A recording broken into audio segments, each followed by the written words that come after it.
I am so over it. And I have a sneaking suspicion some of you are too. But we got to ask ourselves the question, is that biblical or is that our flesh? Well, let me tell you, not only is it biblical, but we want to talk about some of the people in the Bible who just said, I'm over it. Up next on Bible Bros and Brew.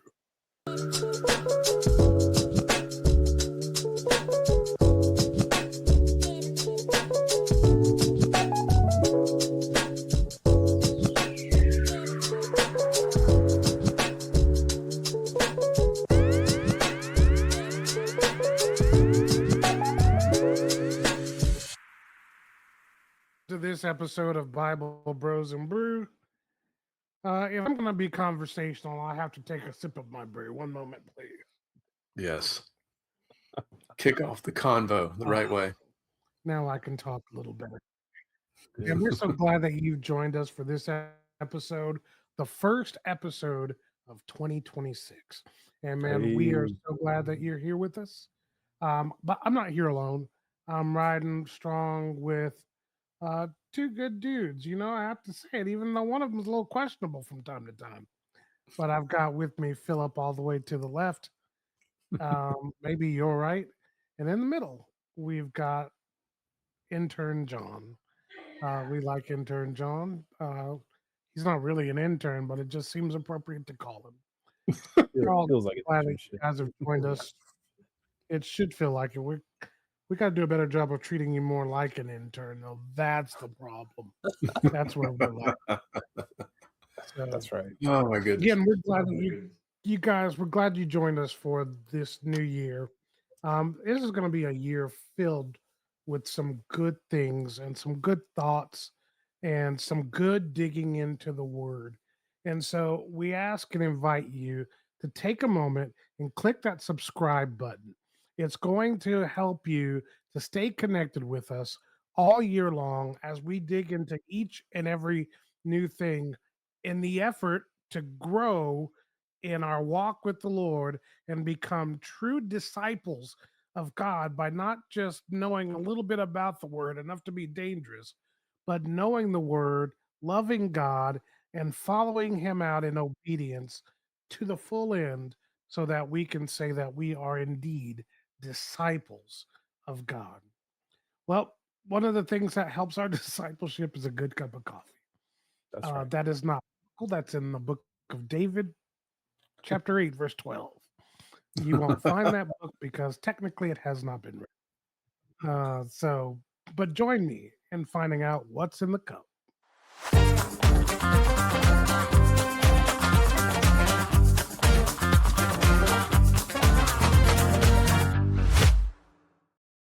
Start in the middle with intern John. And intern John, why don't you tell us what's in the cup?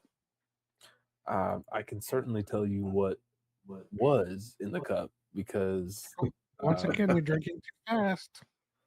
okay, hold on now. For those who are not watching this live and watching this afterwards, we started a lot later with the live. I had more coffee in this cup than I before. But what I was drinking was something probably out of season, but it's called the banana split coffee, or it's called just banana split. Dang. Say what you will, I can already hear the comments going weird. It was good. I think it's from Good and Gather. It was good. It tasted like a banana split coffee, and honestly, tonight's just one of those nights where I didn't want anything too strong. I just needed something that'll get me through the night because I am so over it right now. Hence the theme that we're on tonight. So it's appropriate that we all need to understand this feeling before we talk about this feeling. What about you, Yes. Uncle Phil? I am bringing back something from the Christmas season because I never had a chance to promote it then. We had a delay in the shipment. So our last episode, I wasn't able to have this, but I do now. It is Santa's Spirit from Peregrine. Dang, y'all drank that thing up. Yeah, look, dude, we're almost completely out of it. Dude, Wow. what? You said it was a delayed shipment. What is that? So you have And to we make up for the still time Yeah, y'all, lost. y'all drank it like you had to make up for lost time. That's what I'm saying. drank it like we stole it. Yeah, man, it's definitely it's just so darn good, man. It's notes of whiskey, butterscotch, and cinnamon. And Ooh, I Santa's want that to, sounds lovely. dude, yeah. I want to reiterate that I'm not an alcoholic or or even a Um, drinker of alcohol. a recovering But He's, alcoholic he's seems just right. got coffee alcoholic tendencies. Right. it's just that what they do is they age the beans in whiskey barrels. They're empty barrels, they're not full of alcohol. It's just empty Mhm. whiskey barrels. They age the beans in the barrels for like 2 weeks just to get the aroma and the whatever. And then they roast it in a blessed manner. And then it creates this amazing flavor. So Anything to get a hit, you know. Ooh. it's not alcohol, it's alcohol adjacent, as they would say. But praise God. Mm. So but anyway, man, good stuff. What about you, David? What are you drinking tonight? I too am bringing a coffee in that I also it was delayed in getting over the holidays that I wanted to share on the last episode of 2025, but I didn't get the chance to. So I'm drinking it now, and it's my one of my favorite holiday coffees. It's Okay. Green Mountain's cinnamon sugar cookie, Ooh, yes. and it is just as good as it's ever been. This is, I think, my second or third Christmas with this or a holiday season with it, and it has not failed me yet. So Come on, dude. That's what I'm Good. talking clinks about. to you all. Cha-ching. Glad you're all joining in. Well, Yes. that's what's in the cup. Now let's talk about what's in the word, or at least where we're going to go for this first series that we're going to start this year.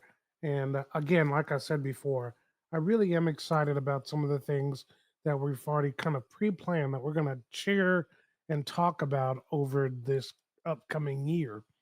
And I'm excited to talk about this one. You know, I guess maybe I could start by asking the question, have you ever just, for lack of a better word, come to the end of your rope? Mm, You know, gotten to this place where, what, you just don't feel that you have the energy or the wherewithal to go one more step, to deal with one more thing that goes wrong. You look around in the world today and you're seeing all this political stuff that's going on, one side against another, one group against another, one race against another, and you see all this division and divisiveness and people trying to throw you in various and sundry different boxes and tell you now fight and mm, all of this stuff. And you can come to a place where you can just get to a place where you say, you know what, I'm over it. I'm over it all. I'm over you. I'm over this. I'm over it. I'm over it all. And that's I was thinking about it, and it's like, I think if we're all honest about our humanity, every one of us has come to some place at some time where we said, I'm over it. I'm just yeah. finished. I can't anymore. I just can't. And I started to ask myself the question, is that biblical? And as I Mm, began to search the word, I began to see that not only was it biblical, but it happened more frequently than you might have thought. And that mhm. led to a whole bunch of other thoughts. But what's your thought, Phil? What's kind of led you to even want to talk about this? Yeah, it's just I mean, as we discussed when we were kind of doing some of the pre-planning for the show, um, it's something that's kind of been happening. I don't want to say only across social media, but it's been noticeable in a lot of social media, like YouTube and I think Twitter as well. I haven't been on Twitter in a good minute, but I've uh, I know things that go on there. But the bottom line is that a lot of folks are feeling this sense of Mm. like detachment and kind of like they're just kind of over it, like jaded, like being jaded. And Mm, I think a lot of it comes from it just being exhausted, like mentally exhausted, maybe spiritually drained, and you just have this kind of feeling of, You know what, I just kind of want to check out of society right now." Not necessarily, like, we're not talking like something extreme, like being suicidal, but just something of like, I'm just kind of over it all. I just don't really want to participate in too much anymore. Even if it comes down to inviting friends over or going over to friends' house or going out, and doing some social activities or I mean, I'm just hearing it from a lot of different people, all different backgrounds and stuff. They're like, man, the current setup just isn't it. They feel exhausted, they feel frustrated, they feel drained, they feel completely like, almost like, what's the point in doing any of this right now? You know, and I've heard this, and maybe you have too, David, that like, um, that's I think a symptom of depression, or at least they name it among the symptoms, is like, you lose interest in everyday things. Um, I don't necessarily think that everybody is depressed, but I do think that's just an interesting little note there. It's like, huh, people just, and I mean, there's even if you type up the phrase "people are losing interest," just type that up on YouTube and see what comes back to you. You'll see tons of videos about folks just losing interest in just regular everyday life. They're like, man, I feel like I'm just going through the motions, um, and that kind of thing. And I think a lot of it may be the current state of like you talked about, David, the state of the political climate, the state of the economy has really got a lot of people feeling the crunch. Just in general, it's hard to afford everything now for a lot of people, man. It's hard to afford stuff, dude. Um, mm, and that feeling of being stuck or trapped in a job or something like that, where they're like, am I ever going to get out of this, or am I just going to be on the hamster wheel for the next 40 years? So just these things, kind of started rumbling around in my mind about, what's going on with people. I mean, I can't say that I haven't felt those things before myself. I've had times when I've felt that for sure, you know. And only by the hand of God and only by the help of God and the help of his word can we gain perspective, and kind of remind ourselves of the hope that we have in Christ, number one, but also the hope that God said, in Jeremiah 29, he said, I've got thoughts of peace towards you and not of evil, to bring you to a good end, to bring you to a good destination.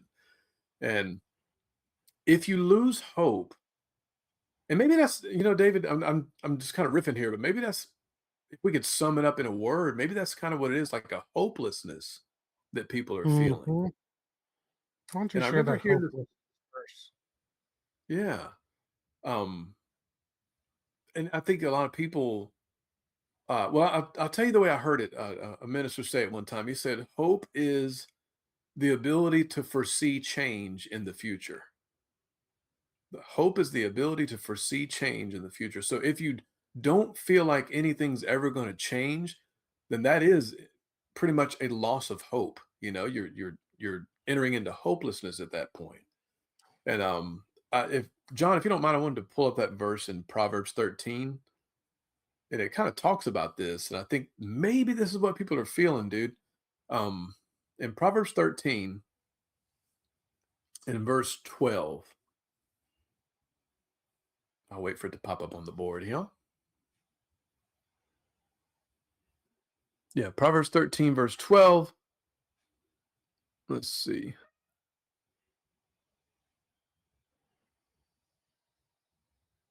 There we go. Yeah, it says, verse 12, hope deferred makes the heart sick, Mhm. but a desire fulfilled is a tree of life. And so, David, it's like hope deferred. To me, that means like constant disappointment, you know?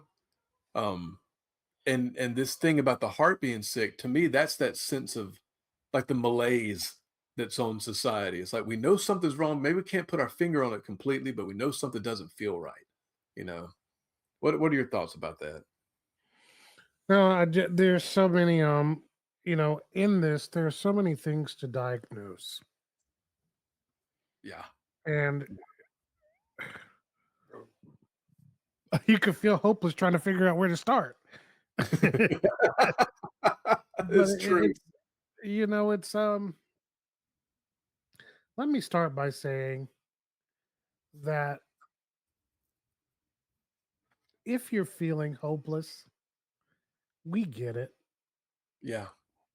Yeah. You're you're you're you're not alone, you're not flawed. There's Mm-mm. not something wrong with you because you feel hopeless and you're kind of over it right now. Mhm. That's not the thing. As I was looking through some of these biblical characters who we'll talk about over the coming weeks, as God began to deal with them when they were over it, you know, or desperate or feeling hopeless, the one thing God didn't do was beat them up for it, So true. but He met them where they were and helped bring them back to a certain place. And, Yeah. and I'll also dare to say something a little crazy. Sometimes I think coming to the end of your rope and coming to the place where you're over it is exactly where we need to be, Mm. Yeah. because it will be the transition place. Because what I have seen over and over again is so many people come to that place and they begin to question and wonder what really matters. Right. Right. And that's one of the things the Father, Heavenly Father, does is He brings us into this place if we allow Him, if we'll walk with Him, even when we feel hopeless, that He begins to reveal to us what really matters. And let me tell you, I've been in a season of kind of feeling that way. And it's only been, I feel like I've been going through it for 3 years, the better part of 3 years now. Yeah. And it was only over the last several months that I feel like God has been saying, this is where the problem's been. Mm. This is where the issue lies. Mm. You've been doing this, or you thought, and it's like, even look at these people, with the political stuff that's going on in our country today. And look, regardless of what side you stand on it, um, everybody feels a sense of frustration. Yeah. Yep. And part of that is because all of us are sitting out here and we have no control over so many outcomes. At Right. least not in the practical, you know, applicable. I can physically walk out of my house and go do something about that issue. So Right. many times we don't have that control. And when you don't have control over something, it leads to that sense of hopelessness. Yeah. When you don't have clarity about things, it leads to a sense of hopelessness. When you feel shut out of things, it leads to that sense of hopelessness. And we have to sometimes begin to ask ourselves the question, you know, what am I supposed to be doing right now? Mhm. It's Mhm. like even in the workplace, you mentioned it earlier, Philip. So many people in dead end jobs. Well, is it the dead end? Is it the job, the dead end, or was it that you were never supposed to be in that job Mm. Man. because we're in the wrong place? And I think that some of how we feel and are coming to our end is the result of our lack of perspective and our being mispositioned in the world that we live in. But then some of it is just life and things are happening. And we Yeah. are so many of us, especially this young generation, and I'd love to hear what you have to say about it, Philip, have not been prepared to deal with difficulties, hardship, when things don't always go your way. We're Mhm. just ill prepared for that. We want to Yeah. treat the world like we treat the microwave, and I think that's the craziest convenience that's happened in our world. something where Mhm, we can take mhm. something that would have taken us 30 minutes and give us good food in 5 minutes. And then we try to apply that principle across the board. And when it doesn't happen like that, we get angry. Yeah, We lose focus. And all of a yeah. sudden we find ourselves in a pit. It's what do you think about that, especially this younger generation, Phil? Yeah, that's good some good points, David. I think, expectations when they're not met, that's gonna produce that frustration or that, disappointment. Mhm.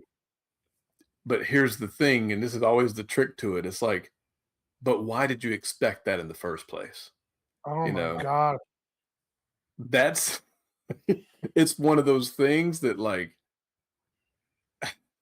it really causes you to step back and examine yourself, like, yeah, what was the basis for me even expecting X, Y, and Z? Is Dude, it just because I felt I hate to interrupt you, Philip. I no, no, just you're want to good, throw you're good. again. You know, I think we've told you guys on this podcast that my wife and I are marriage counselors. And what Yeah, you just said, Philip, is at the crux of so many problems, unmet expectations that were never communicated, but were mm, still expected. wow, wow, Just goodness, a it's a bad situation when you will even, we do it to one another all the time, but when you want your spouse to do something for you, I expect her to make me dinner every night. You've never told her that's what you expected. You guys have never talked about that. But then when you right, come home and it's not there, then you get mad at her. mhm, And then over time, you still hadn't talked about it. You just want a divorce because she's not mm, meeting your needs. goodness. It's the wildest thing. Go ahead, Phil. I'm sorry. No, no, you're right on track, I mean, and that can be not even just with marriage, but also even in a work relationship um, Yeah. or just, just in general with friends or, even it could even be with certain things about your church, things like that. You could have these expectations that maybe the basis of it wasn't something that should have been realistically expected, you know? Um, I like what you said, David, a while back. It's like it's easier to just kind of go in with no expectations. That way, if nothing happens, then it's not really a disappointment. And if something does happen, hey, what a pleasant surprise, that kind of thing. So, um, but in terms of this generation, like you're right, David, it's interesting, man. I think okay, because we know like the younger generation, they were raised by people our age and then possibly, like the millennials are having kids now, uh, Gen Alpha kind of thing going on. Um, it's like we grew up in just a different time, man. Like to be honest, the contrast between growing up in the '80s like we did versus now, there are differences. You know, in the '80s, man. I mean, and I'm not Stark. trying to yeah, stark differences. And I'm not trying to turn this into like, old man yelling at clouds or nothing like that. Um, but the economy was completely different back then. This economy now is truly an oppressive situation for young people who are just getting started. Um, in the '80s, you could buy a house and maybe that house costs 4 times your income, possibly, maybe 3 times your income. Now, try to get a house, and if the average income in America right now, I think is like 45 to 50,000, an average house is going to be close to 500,000. So we're talking 10 times your income to try to get a house now, you know, and people dealing with that. And not just that, but the high cost of groceries, the high cost of practically every daggum thing, you know, there's a lot of You frustration.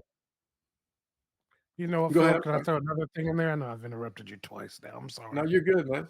You add to what you just said, and that part of what made families and finances work before was that then people got married.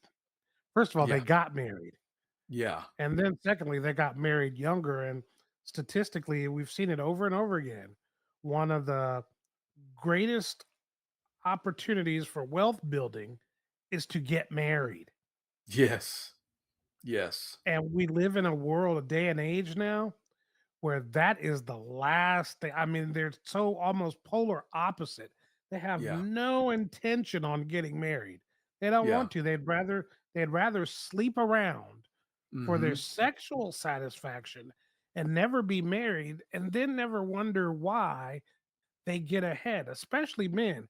Men Mhm. need to be married. Yeah. Marriage is a motivator to do more, go get more, to work harder, and to drive. And they're just not out there doing it. That's a good point, man.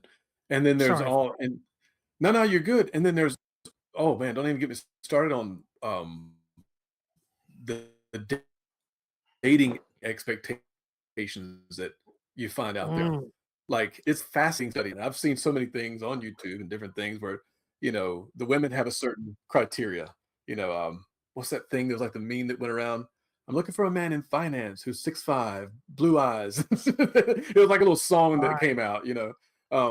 But it was what I'm saying? It was like this kind of criteria, like he's got to make six figures, be at least 6 feet tall, and I think it was like have a six pack or something like that. It was right. hilarious, but that was the dating criteria, and then of course the women, like dudes who are looking for a woman, if she's not a supermodel, then he thinks it's not worth his time or whatever the case is. And it's like, dude, all these, quite honestly, I think these unrealistic expectations that have been kind of put out there for on both sides of that argument, a lot of it's because of social media, you know, and which we didn't have when we were growing up. So we didn't even have to really think about stuff like that. But now it's like this lifestyle that's not really even realistic, that half the people Tell it. flaunting the Tell it. lifestyle don't even live themselves Right. because the Lamborghini they're driving is rented.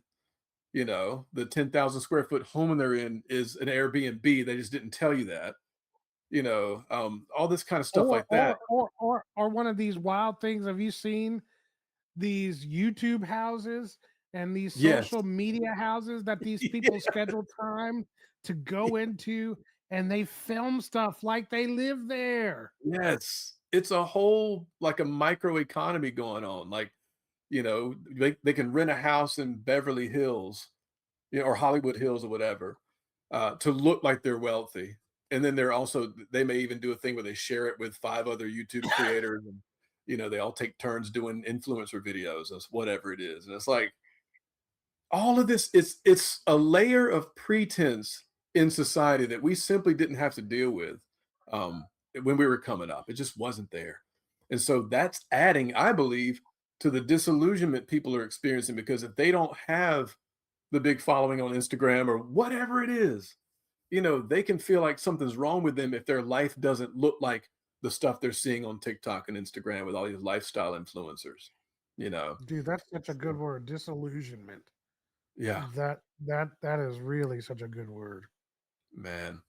So all of that can lead to hope being deferred, which can lead to a sick heart, meaning a heart that's just experienced disappointment over and over and over again, to the point where uh, you feel like you're made of paper.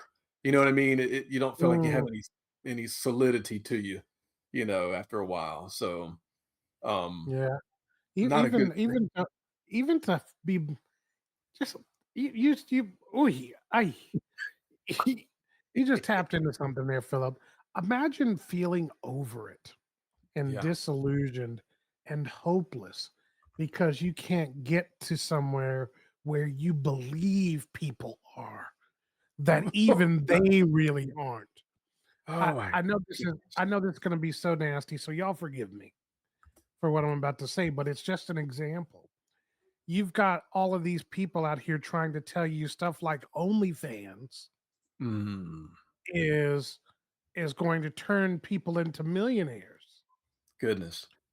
And then I watched this thing yesterday where you got all these girls now who've decided to sell their bodies to become millionaires. And guess what?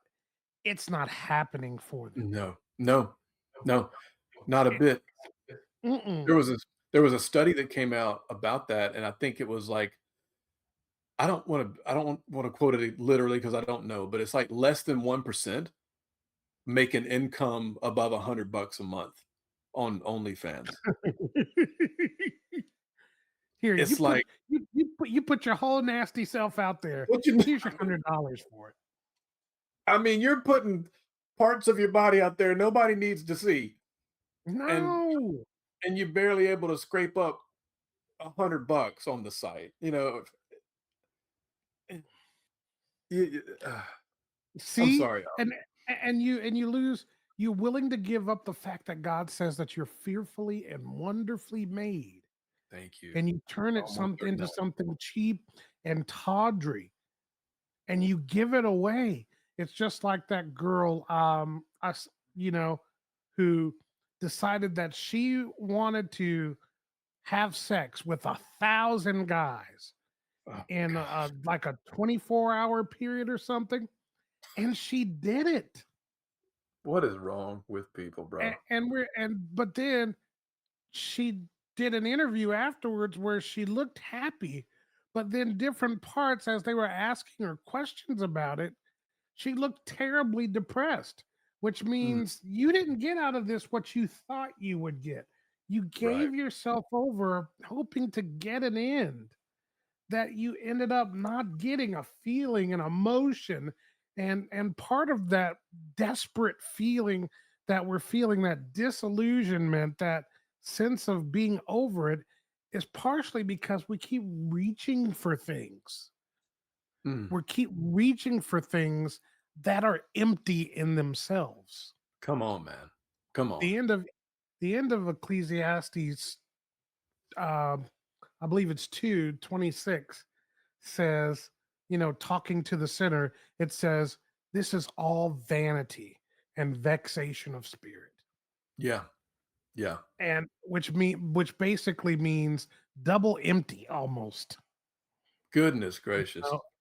and Mm, to just have your spirit pierced through by empty things, which mhm. ends up leaving you feel destroyed, empty, and over it. Yeah, yeah. And If you I think think about it, David, I'm sorry, go ahead, man. no, go ahead, good, go, you good. I was just gonna say, man, if you think about it, that's the entire book of Ecclesiastes is the "I'm over it" manifesto. Like, if you really think about it, that's exactly what the whole book of Ecclesiastes is. It's a dude who's been disillusioned and jaded because he did have it all. He did do it all, right? I mean, he spent I forgot how many. Literally. Yeah, like he did them all. I Yes, mean, he did. it was brother had 700 wives and 300 concubines. I mean, it was a pretty serious situation, man. But so he had Solomon had everything, dude. He even talked about it in Ecclesiastes, like, I got the best gold from this country and the linen from here, and I had exotic animals brought in from other places to be my pets and all this kind of stuff that you hear about like celebrities doing who are kind of halfway off their rocker. Solomon had gotten into some of that stuff, man. And at the end of it all, he was like, End you of know what's great?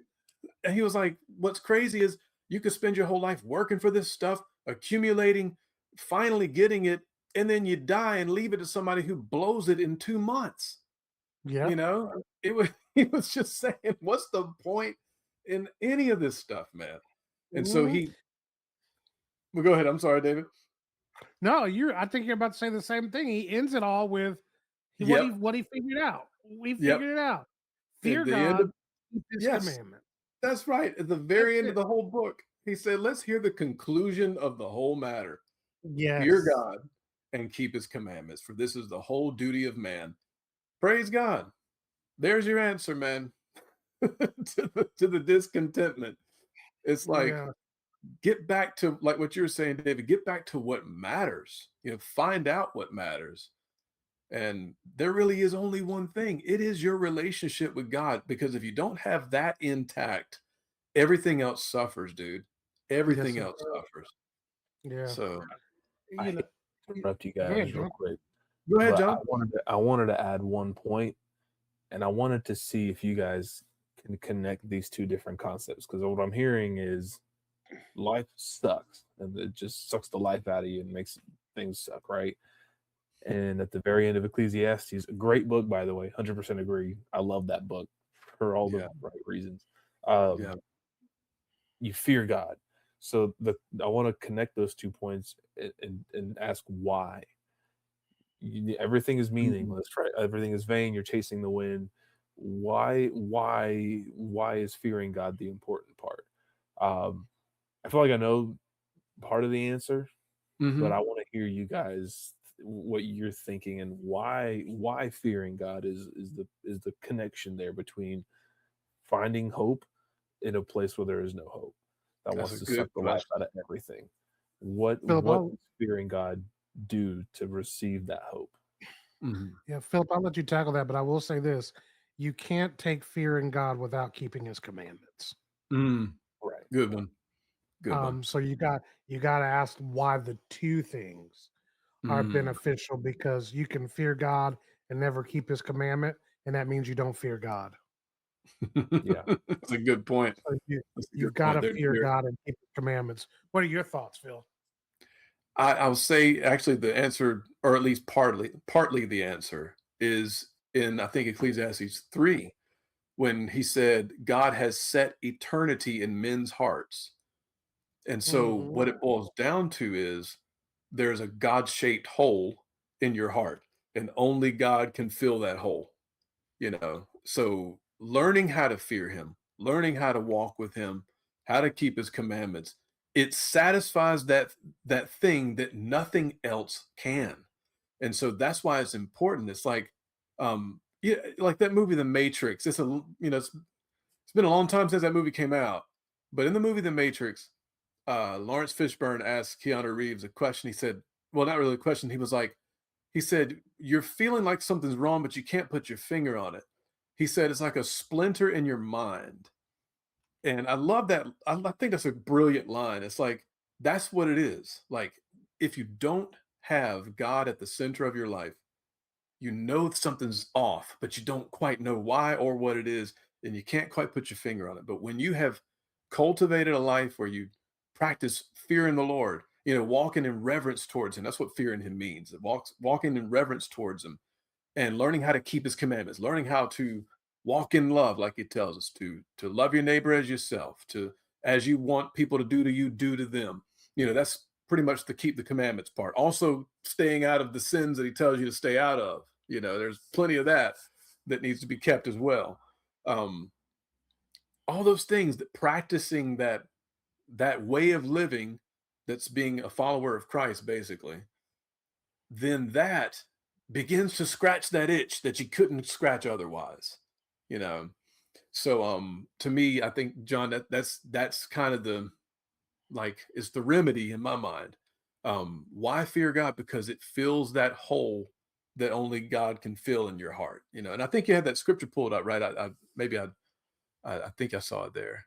I Yeah. do. I don't know what particular verse you were looking at, but I do want to add um, in verse 14 something that Hmm. sticks out to me is something that to me that adds a ton of hope regardless of how I feel, and I think we can talk about that later, feelings versus truth and fact.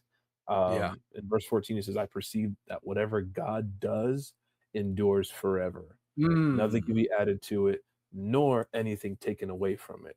Come God on, has man. done it so that people fear before him. Yep.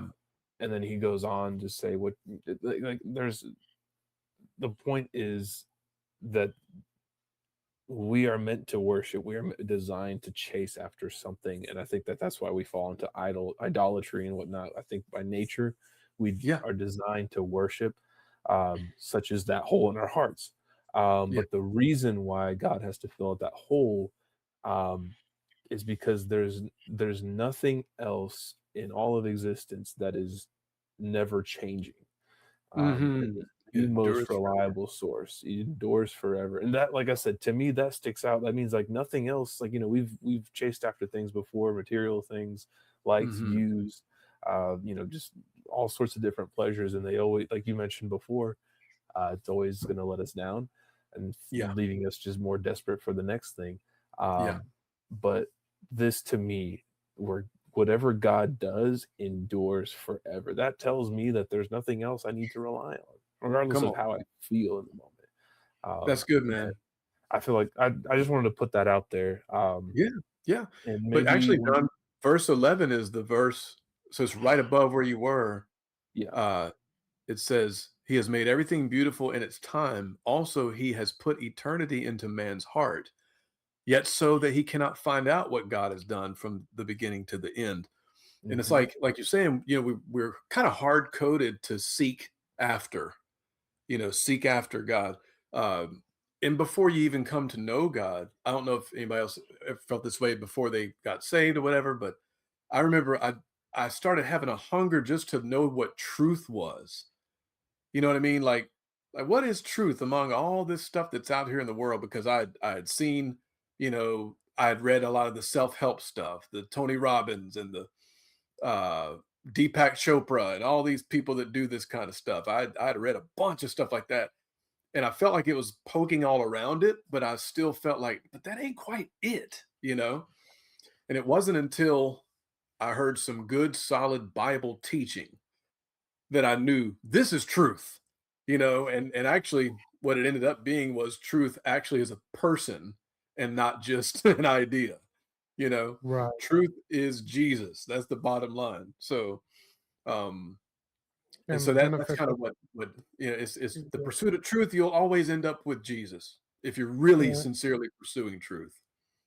And then don't forget what John tells us, and why that what Philip just said is so important. Because John tells us you will know the truth, Mhm. and the truth will set you free. Come on, man. And God's intention has always been for us to be free in Him. Yeah. And so you need truth. Um, I'll just throw one other thing about that. When we talk about fearing God, I just want us to be clear that what we're not talking about going around like, ooh, ooh, oh, God got me again. We're not talking about getting spooked by Yeah. God, or like God is creeping her. Have you seen some of those memes on TikTok or YouTube or wherever where somebody else shows somebody doing something and then they have a little picture of Jesus, you know, Yes. peeping around the corner to see how you gonna respond? You gonna laugh? You gonna laugh? Don't you laugh. Jesus is watching. It's not when we talk about the fear of the Lord, there is a sense of recognizing that the word says that he can blacken it all. He can make it all disappear and go away as if I never existed. Right. Right. There's that genuine fear of the Lord that says I recognize that he is all power, he is all authority, and my job is to bow down to all power and authority, not Yeah. rise up to all power and authority, because he's already shown you when you rebel against him, he cast you out. Mm, mm, So mm. you want to be mindful of that. But it is Yeah. also to be in awe of God. It's Yes. to Yes. have a respect of God. I respect who you are. When I begin to see who you are and know your works and know who you are, I am in awe of you. And that's why you see how the word talks about how the angels circle the throne of God, crying, Holy, holy, holy is the Lord God Almighty. There's some who've said, as the angels circle the throne, they see something fresh and new about God every time. Yeah. And so God is an awesome God, and He is worthy to be praised. He's worthy of our adoration. He's worthy of us declaring His goodness. He's worthy of us exalting His name, but He's also worthy then of our obedience Yep. Yep. and worthy of us following in the pathway that He set before us. I'll give you this great New Year scripture that I shared with everybody. It says in Psalm 65, it says that you crown the year with plenty and your Mhm. pathways drop fatness. Yes. So Yes. it is better for us. One translation says, even the difficult or the hard pathways overflow with plenteousness. Wow. And Praise God. so, Praise God. even when we're going through hard times, when we follow God, He causes plenty and prosperity and favor to be down those paths. It may not always be easy, but God will give you those seasons of refreshing. It's good to follow him, because to get off of that path and go your own way puts you in a completely different place. And God, you just, then you'll need to pray your way out of it, like the Israelites seemed to do the entire time that they were out of Egypt. For That's a sure. whole other For ball sure. game. But yeah, just be mindful. To be in awe of God means that I honor and respect him, and I also recognize his power to the Mhm. degree that what I am left with is obedience to his call and his will. That's good. That's good, David. Man. Well, guys, I think it's good to put the bookmark here, man. Ep- Episode 1. I think we've So much for our short way around. conversation. Yes. I mean, I thank God for his help, man, because it's like one of those things where you know what you want to say, but you hope it all comes out right, So, um, but we just want to say thank you guys for joining us for this first uh, episode of the year. And we're going to be getting more into this theme of I'm over it. And I think we've already touched on the main thing that helps to kind of get past that. And that's when you start cultivating your relationship with God. Um, but of course, there's many more things with the scriptures we have to cover that we didn't cover tonight. So we'll be jumping into this even more. But like David said at the beginning, please remember to like and subscribe and share these videos, comment on whatever platform you might be viewing us on. We'd love to have your comments. And if you have any types of questions or things you want us to cover or things you want us to address, maybe something about the scriptures, you're like, well, what does that mean? Whatever the case is, drop us a line at our email, which is gotbrew@biblebros.net. Once again, gotbrew@biblebros.net. And David, any final thoughts before we jet? No, we'll tackle that in the next couple episodes. Okay. John, how about you? Any thoughts? Y'all said it. It's all on to God. Never changing. The world will always change, but God will never. And Bible Brews will never also change, because we love Jesus and we love There you coffee. go. Come on now. The two must-haves, Jesus and coffee. So, Correct. but yeah, so we will see you next time. Until then, get into your word, stay blessed. We'll see y'all soon. Peace. Good night.